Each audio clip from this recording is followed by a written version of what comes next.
Conférence des évêques du Togo, 141e session ordinaire, communiqué de presse.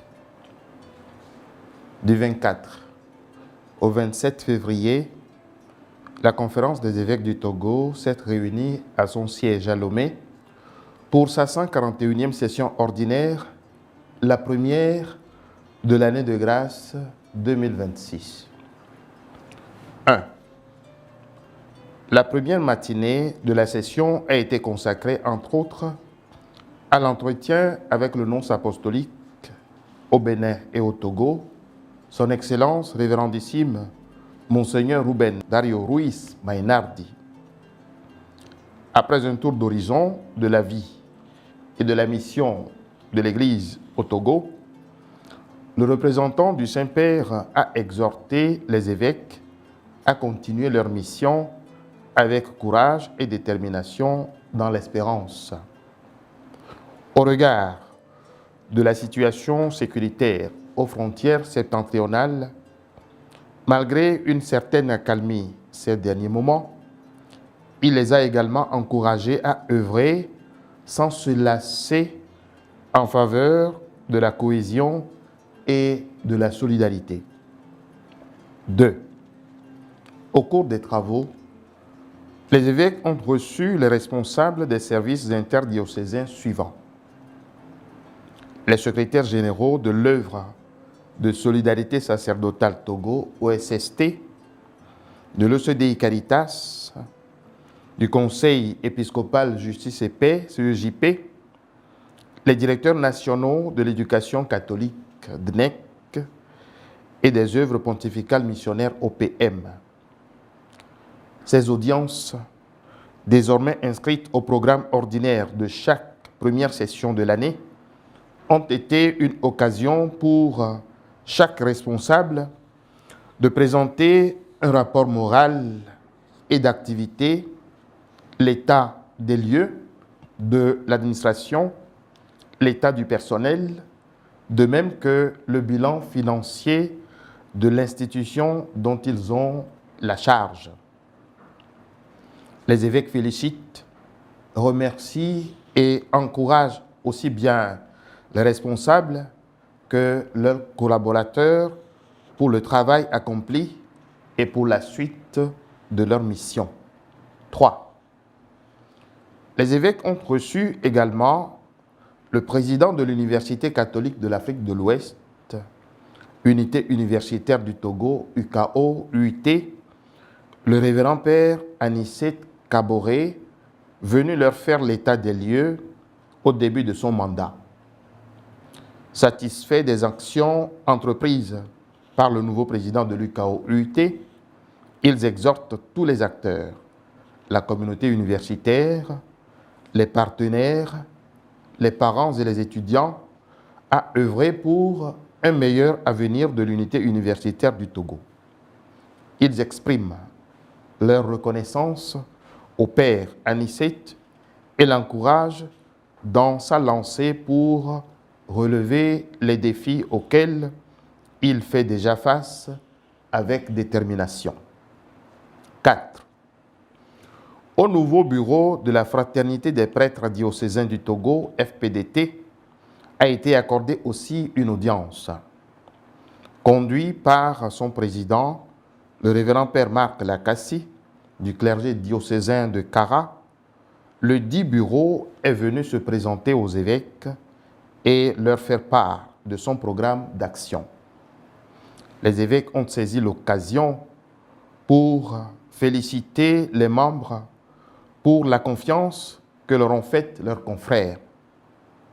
Ils remercient tous les prêtres pour leur engagement pastoral et les exhortent à une fraternité agissante dans un esprit synodal. 5. Une commission chargée des réformes des programmes d'études au séminaire philosophique Benoît XVI de Tichao a été également reçue par les évêques. Conduite par le père recteur, le révérend père Thomas Thon, cette commission est venue rendre compte aux évêques de l'évolution de la mission qui lui a été confiée. 6. Les évêques ont enfin reçu les responsables du réseau Talitha Koum, chargés de la lutte contre la traite des humains. Ils sont venus faire le point de leurs activités dans les diocèses. 7.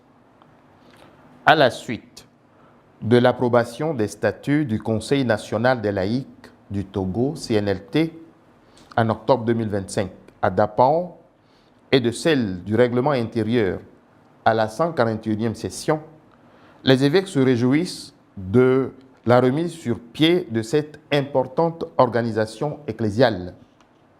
Ils remercient et félicitent tous les acteurs qui y ont contribué.